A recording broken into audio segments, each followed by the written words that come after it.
Joining us now from Washington is Dr. Charles Cupchan. He is a professor at Georgetown University, an expert in foreign relations.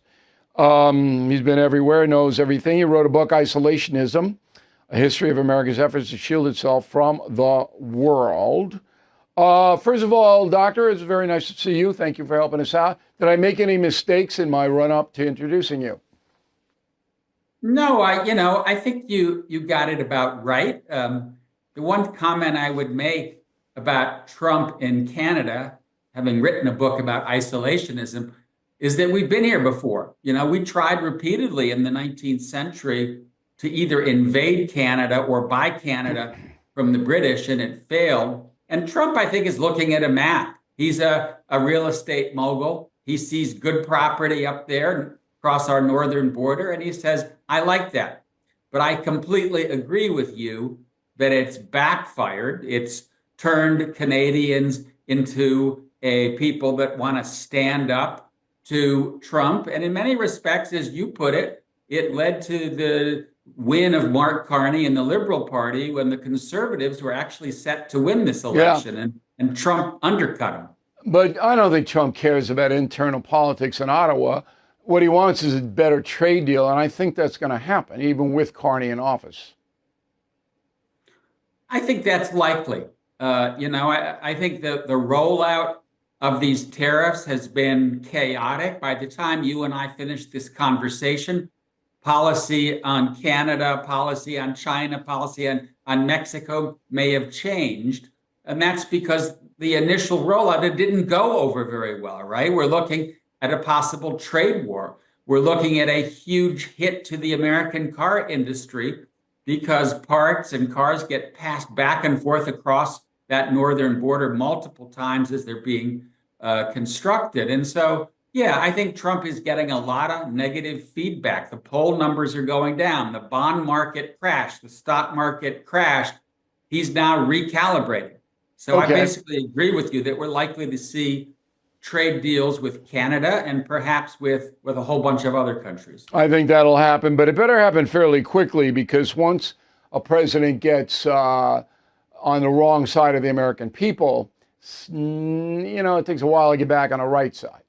Now, there was a picture at the Pope's funeral of Trump and Zelensky together, close together in the Vatican, and I continue to believe that there is a good chance that this Ukraine thing will calm down. How do you see it? Trump is doing the right thing by reaching out to Putin. This is not a war that Ukraine is going to win on the battlefield. And I think Biden made a mistake in not having a strategic dialogue with the Russians to try to end the war. And so I think the proposal on the table right now has some real strengths. And one of them is ceasefire in place. The other is that the 20% of Ukraine that is occupied by Russia will for now stay in Russian hands. That's just the way it is. That's just a recognition of reality. Right. I think what we need to see Trump do now is get behind the Ukrainians to ensure that the 80% of Ukraine that is still free, still controlled by Zelensky in Kyiv, emerges as a success story. And that's going to take a lot of American support, as well as Trump saying to Putin, hands off. If we end this war, you need to keep your hands off the rest of Ukraine and allow it to prosper as a democracy that's anchored in Europe. Well, that's why they have the mineral deal, because they'll send in U.S. Personnel to mine the minerals, and then they'll have to provide security. So, and that deal comes along with the Ukraine ceasefire. Iran. So the Iranians continue to, I don't know what their goal is, because in the next 3 years plus, Donald Trump's never going to let them progress any further on nuclear weapons. And he'll give the green light for the Israelis to just take out their ports, just blow them up. And the mullahs know that, so I expect there'll be some deal there. I think that's probably the case. If I look at the various conflicts and negotiations that Trump either is proceeding with or has, U.S. Russia, U.S. China, U.S. North Korea, U.S. Iran. Iran, in some ways, may be the one that's easiest to bring across the finish line. And that's because Iran is as weak today as it's been in decades. And that's simply because Israel has taken down Hamas, taken down Hezbollah. The Syrian regime that was in cahoots with Iran has collapsed. The Houthis are getting hit by the United States. And the Israelis have demonstrated to Iran that they can take out their air defenses at will. So in some ways, Iran is standing there with its pants down. And I think that puts Iran in a position in which a deal is more likely than not. We're like 3 rounds. The 4th round of negotiations is scheduled for this weekend in Oman. The experts are at the table. We're not there yet, but I think there's a good chance we'll get a deal. Yeah. I mean, that's what these polls don't reflect, is that a lot of things, both economically and overseas, are going to change. We don't know when. Finally, China. China is the most difficult problem for the United States because Xi and the Chinese government don't care what happens to their people. So if they have to suffer for 2 years, 3 years because their markets are soft and their exports drop dramatically, then it's tough. These people are going to suffer and they can't do anything about it because it's a totalitarian state. So Trump doesn't have much leverage there over Xi, or am I missing something? You know, in some ways, I think Trump and Xi are in similar positions. They're both strong-willed. They're both playing to the nationalist crowd at home. And they both face a situation in which if these tariffs stick, we're talking like 145%. If they stick, our populations, the Chinese population, are going to suffer. Folks are going to go to Home Depot and Walmart and Lowe's, and they're going to see prices go through the roof. And so I think the fact that both Trump and Xi want to be political successes, they don't want to blow up the global economy, they don't want to lose popular support, that would suggest to me that there is some trade space here. And in the end of the day, I think Trump is more of a transactional president than he is an ideological one. Sure. We don't know who's going to blink first.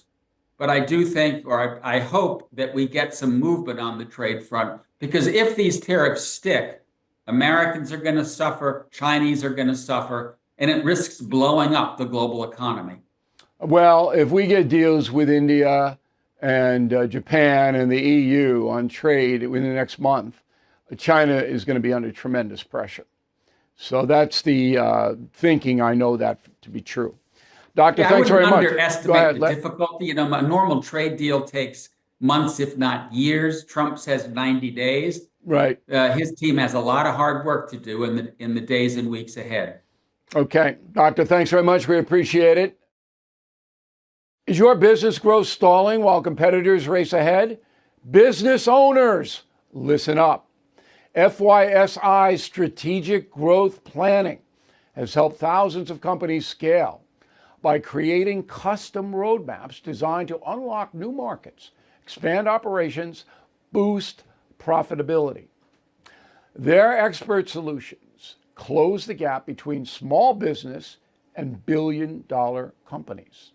With FYSI, you will gain the tools and insights needed to outpace your competition, achieve sustainable growth.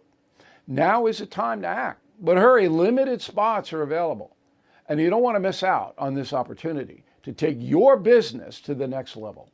Let FYSI help you accelerate your growth, set your business on the path to success. Get a free $5,000 risk assessment today. Use promo code BILL at fysi.com/bill, or you can call 800-877-4000. All right, pot. Now, for years, I have been suggesting to you that marijuana is not good. And I base this on personal information. I've never smoked pot in my life. But I know people who got addicted to it, mentally addicted to it, and their lives crashed hard. And I also know that the THC level of pot is like 25 times what it was when I was in college in the Vietnam era. It's a serious drug you're ingesting into your brain. And if you're doing it every day, there's going to be unintended bad consequences for you. So there's a study presented at the European Psychiatric Association's Congress, comes out of Australia, that is stunning. Okay, this is prenatal effects of cannabis use disorder. 98%, if the mom uses, okay, increased risk of attention deficit hyperactivity disorder on the baby when the baby is born. 94% risk of autism. 46% risk of intellectual disability.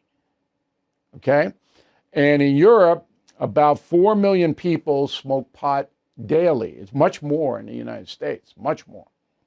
About 1% of the population of the EU. Now, here are the countries that have legalized recreational marijuana. Not many of them. Canada, Georgia, Germany, Luxembourg, Malta, Mexico, South Africa, Thailand, Uruguay, and in the USA, 24 states, including and 3 territories in the District of Columbia. So I keep telling everybody, this is not good. Right? This is going to hurt people. And if the moms are pregnant and they're smoking pot or taking the candy or whatever, kids are going to suffer. Have you heard that in the media? Have you heard the media about it? I can't understand why pot is glorified in the media. I could never understand it. I get in the Vietnam War, I got the hippies and I got the Crosby, Stills, Nash and Young and all, okay. Willie Nelson, yeah, I smoke pot every day. Snoop Dogg, all right, fine. You guys want to do that, you do it. But where is the counterweight? There's no counterweight. So now you got the pot shops all over New York City where I live. Thank God they're not in Nassau County, not many of them anyway. But the kids see this. And a lot of parents use pot in front of their kids. Oh, I think that's child abuse. Joining us now is Dr. Peter Grinspoon. He's a cannabis specialist from the Harvard Medical School. He's up in Boston where he joins us now. So in my analysis, my setup, am I making any mistakes? Well, what you're saying is true, but it's only part of the story. I mean, cannabis or marijuana does have a lot of side effects and can certainly harm people like any other drug. It also helps a lot of people medically. And according to recent polls, about 93% of Americans support legal access to medical marijuana. So I think, like any drug, you could use it in a healthier way or less healthy. But aren't you deflecting, doctor, the real problem? Because with morphine, which is heroin, okay, that helps people. Nobody objects to opiates when you're having an operation or you have severe pain. But why do we always deflect into the medical marijuana area where I don't know too many people who object to that at all if it's done under the auspice of a doctor in a hospital? I'm talking about promoting recreational drug use. And you saw the stats. I mean, they are really frightening to me. Am I wrong? Well, no, the hard part is we don't really know how dangerous it is with pregnant women. A lot of pregnant women use cannabis because they think it's safe and natural and they think it's harmless. And it works really well for morning sickness. I never recommend to pregnant women that use cannabis because we don't know how safe or dangerous it is. Most likely the smoking of cannabis is what makes it dangerous because when you smoke cannabis, just like when you smoke tobacco, you get dangerous combustion products. But I do, for the sake of fairness, need to mention that there are just as many studies that don't show any problems with fetuses or children if the parents use marijuana. Again, I don't recommend it because we just don't know, but the data is all over the place. And the other point I wanted to mention is it's a very fine line between medical and recreational use. You take polls of people that buy marijuana recreationally, and, 3/4 of them are using it for pain and 2/3 of them are using it for sleep. So I don't think there's like that clear a distinction between medical and recreational cannabis. Certainly some people misuse it. There's no question. But I think we had a lot more trouble when it was illegal and the supply was dangerous and people were getting arrested. And you might agree with this. Like, why criminalize something that people were going to do anyways? It was a disaster when we criminalized alcohol, and it was a disaster when we criminalized cannabis. We had 20 million arrests for nonviolent cannabis possession. And if it's legal, at least it's regulated, it's labeled. But it isn't regulated. It's not regulated at all. I mean, look, where you live in Boston, and you're associated with Mass General, if you go to Roxbury tomorrow, okay, and you stand outside a marijuana clinic that's selling recreational pot, the hardcore heroin fentanyl addicts go in, they buy a bunch of pot, and they come out and they sell it to kids because you have to be 18 to buy the pot. And they're selling it to 14, 15-year-old kids. That's a big, big industry in every urban city in this country. So I think you're being a little naive here. This kind of, I wouldn't put people in jail unless you were a big weight mover of marijuana. But if you're, smoking marijuana or, small beef, I'm not putting you in jail. But I think that the media should be discouraging the use of it, not only because physically the unintended consequences, as you point out, could be terrible, but you got automobiles in every legalized state, every one.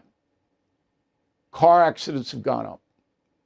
And it's because directly the law enforcement people will tell you there are more stoned people on the highways. So I don't understand this benign, well, maybe it's not that bad, self-medication. I think it's bad across the board. Last word. Well, it's hard to say how no drug drug use should be encouraged. I think they should ban advertising for cannabis, alcohol, tobacco, and pharmaceuticals. I agree that no drug should be encouraged, but at the same time, we don't want to magnify the harms or criminalize it because that harms people as well. And I think with education, we could really teach people, for example, pregnant women, do not use cannabis if you're pregnant, teenagers. I'd be great for that if Bobby Kennedy Jr. would put those ads out and say, hey, there'll be public service announcements. Your kid could get autism if you smoke pot during the pregnancy. Scare the hell out of these people. I'm before that, but I know the media doesn't want that. They like pot. I don't know why. I mean, I kind of do know why, but I just think it's wrong. And I'd say the same thing about alcohol. If you're boozing it up and you're pregnant, you're not going to help your kid. You're going to hurt your kid. If you're drinking every day and you're pregnant, you're going to hurt your kid. So stop it. Anyway, doctor, we really appreciate your point of view. Thanks for coming on. There is a lot of talk about government debt, but the real crisis is personal debt. You need Done with Debt. They have unique strategies to help end your debt fast so you can keep more of your hard-earned money. And they will not try to sell you a loan. They're tough negotiators who will go one-on-one with your credit card and loan companies to drastically reduce bills, eliminate interest, erase penalties. Clients end up with more money in their pocket on month one.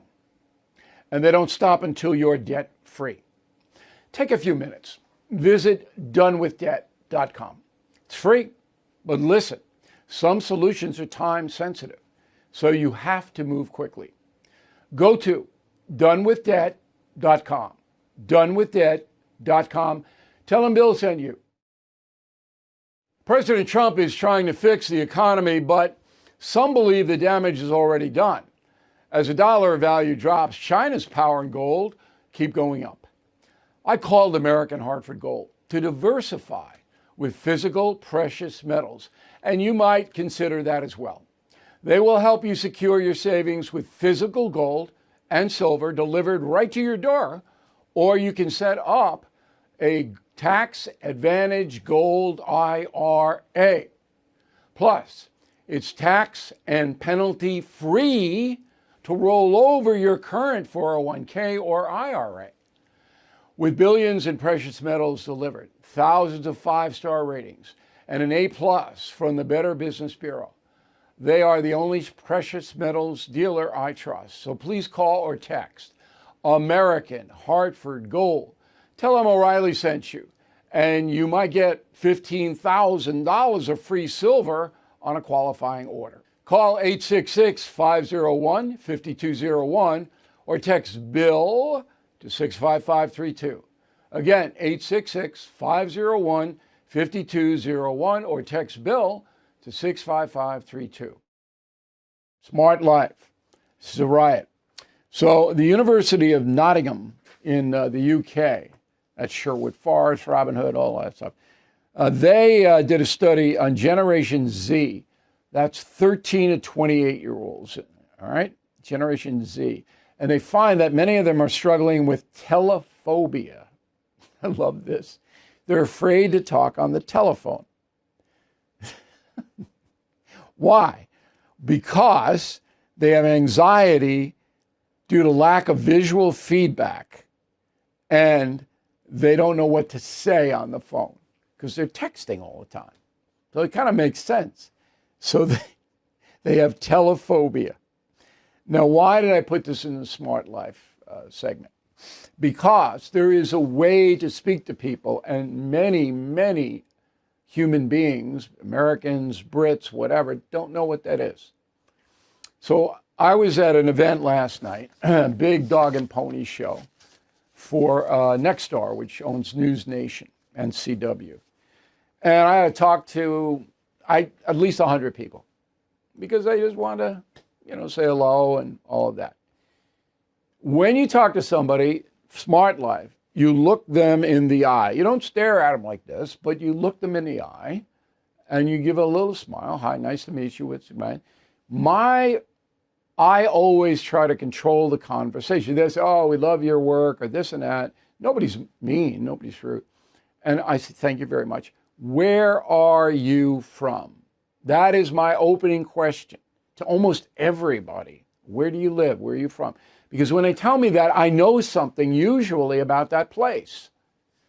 Okay? So if somebody says, well, I live in Manhattan Beach, California. I go, do you go to the Shellback Tavern? Oh, yeah. So immediately, I'm forming a bond with who I'm speaking to. Okay? Because I'm asking them, you do that. It's easy. Where are you from? Or if you're in the context of anything where they have a shirt, that's why we have the not woke shirts and the hats. Because people come up and go, oh, where'd you get that? And start a conversation. Now, is that important? It is important. You want to be accessible to people because people can help you. And it's not a using thing. You just want to be accessible to your neighbors and people that you meet. And it's easy. It's so easy. But these younger Americans, Gen Z, they have no blanking clue how to talk to people.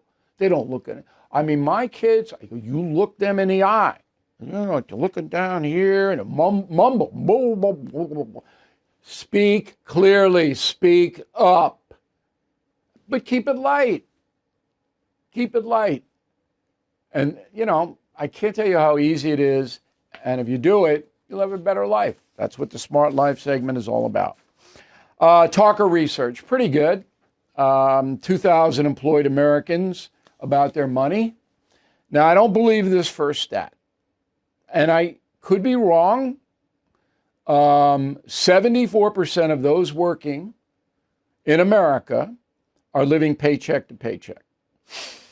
I don't believe that. The reason I don't believe it is because a lot of us who work, we have money taken out of our pay to go into 401ks and other things, insurance, whatever it may be. I don't believe that 74% of American workers don't have enough money to save a little bit. I think the number is 50. 50% of Americans are in dire shape financially. Okay, but that's a number that Talker Research is coming out. 73% of Gen Z, again, 13 to 28, are looking for other jobs. And 70% of millennials, 29-44, are looking for other jobs. They want to change their jobs or their careers, mainly because they're not making enough money. That's good. That's good. When I got fed up with a job, I got another one, a better one. That's a good thing. Now, sometimes you can't. I could move. I was single, so I could go. But sometimes you got kids and a wife and a house, but You can always look for another job, a better circumstance. Don't just sit there and take it, but you got to be smart. Thank you for watching. To view full episodes of the No Spin News anytime, sign up to become a BillO'Reilly.com premium or concierge member today.